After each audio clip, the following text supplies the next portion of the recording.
Assalamualaikum warahmatullahi wabarakatuh. Perkenalkan, nama saya Febrianisa, NIM 19042129. Saya adalah moderator yang memandu jalannya video presentasi kali ini. Nah, anggota kelompok 2 itu terdiri dari saya, yaitu Febrianisa, lalu ada Aisyah Desmaina Wijaya, lalu ada Fani Febiansyah, dan ada Wenisa Rahmi Alvin. Nah, kita masuk kepada pembahasan yang pertama mengenai fungsi organisasi menurut Panbundu tahun 2012. Dia mengatakan bahwa budaya organisasi itu dapat berfungsi sebagai penghambat inovasi apabila perusahaan tidak mampu mengatasi masalah yang berkaitan dengan lingkungan eksternal dan integrasi internal. Nah, perubahan-perubahan yang terjadi di lingkungan itu tidak cepat dilakukan adaptasi oleh pemimpin organisasi. Nah, dan yang pemimpin yang masih berorientasi pada masa lalu. Jadi, organisasi itu dapat menjadi fungsi apabila sebuah pemimpin tersebut dapat memberikan hal positif bagi jalannya sebuah organisasi. Nah, kita masuk kepada pembahasan yang selanjutnya. Menurut Panbundu, dia juga mengatakan bahwa budaya organisasi itu sebuah perusahaan yang memiliki beberapa fungsi. Yang pertama itu adalah budaya organisasi sebagai pembeda suatu organisasi terhadap lingkungan kerja organisasi maupun kelompok lainnya. Nah, budaya organisasi itu menciptakan suatu identitas atau ciri yang membedakan satu perusahaan dengan perusahaan lainnya. Lalu yang kedua, sebagai perekat karyawan. Nah, di mana budaya organisasi akan membentuk sense of belonging, yang artinya adanya rasa kesetiaan atau loyalitas terhadap sesama karyawan.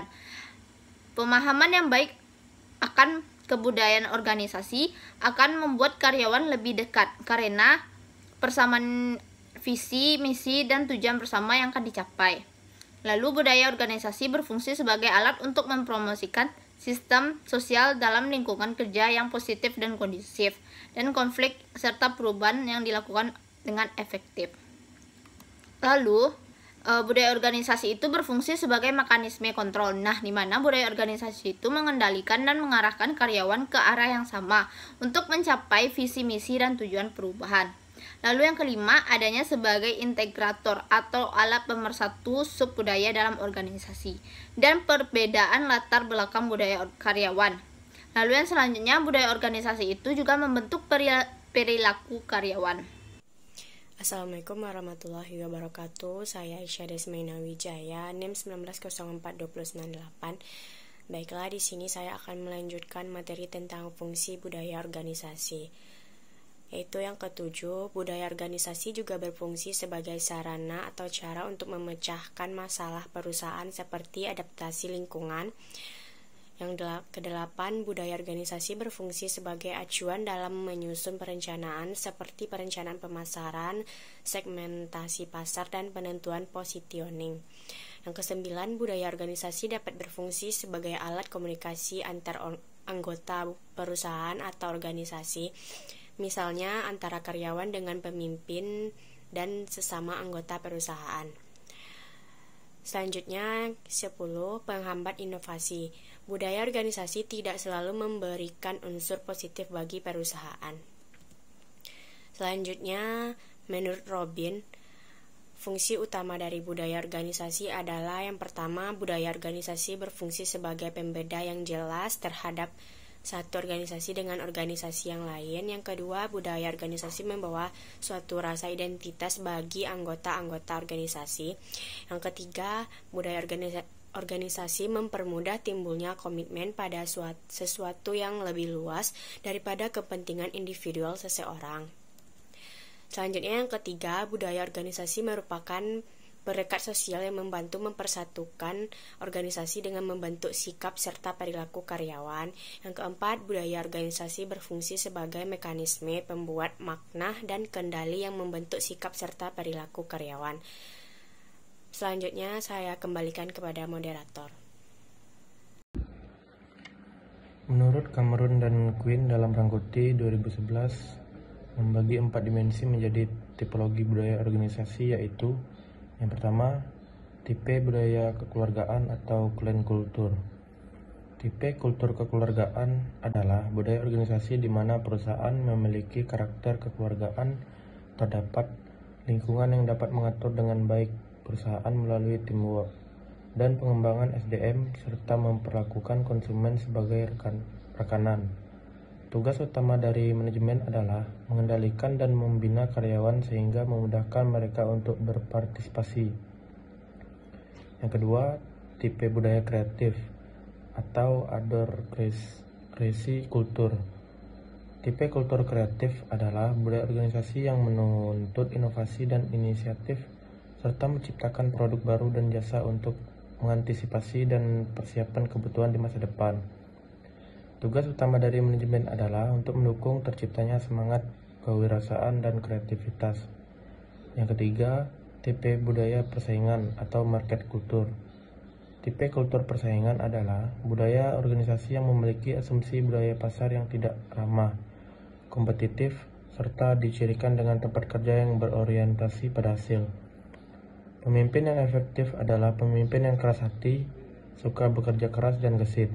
Baiklah, saya akan melanjutkan, yaitu terdapat 4 tipe-tipe organisasi di sektor publik, yaitu yang pertama, Pure Profit Organization.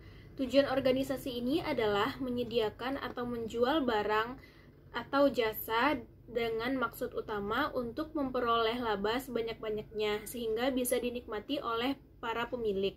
Sumber pendanaan organisasi ini berasal dari investor dan kreditor. Yang kedua adalah Quasi-Profit Organization. Tujuan organisasi ini adalah menyediakan atau menjual barang dan atau jasa dengan maksud untuk memperoleh laba dan mencapai sasaran atau tujuan lainnya, sebagaimana yang dikehendaki para pemilik. Sumber pendanaan organisasi ini berasal dari investor pemerintah, kreditor, dan para anggota. Yang ketiga, Quasi-Non-Profit Organization. Tujuan organisasi ini adalah menyediakan atau menjual barang dan atau jasa dengan maksud untuk melayani masyarakat dan memperoleh keuntungan atau surplus.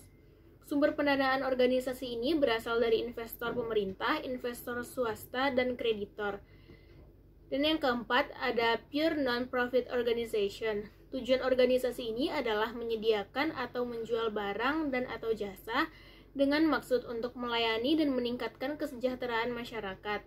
Sumber pendanaan organisasi ini berasal dari pajak, retribusi, utang, obligasi, laba BUMN atau BUMD, penjualan aset negara, dan sebagainya. Selanjutnya, berdasarkan klasifikasinya, terdapat beberapa tipe organisasi. Antara lain, yang pertama, organisasi formal dan informal. Organisasi formal memiliki suatu struktur yang terumuskan dengan baik, yang menerangkan hubungan-hubungan otoritas, kekuasaan, akuntabilitas, dan tanggung jawabnya. Sedangkan organisasi informal ialah sistem interelasi manusiawi berdasarkan rasa suka dan tidak suka dengan iklim psikis yang intim, kontak muka berhadapan muka, serta moral tinggi. Yang kedua, organisasi primer dengan organisasi sekunder. Organisasi primer menurut keterlibatan lengkap pribadi dan emosional dari para anggotanya. Pada organisasi-organisasi sekunder, hubungan yang bersifat intelektual, rasional, dan kontraktual.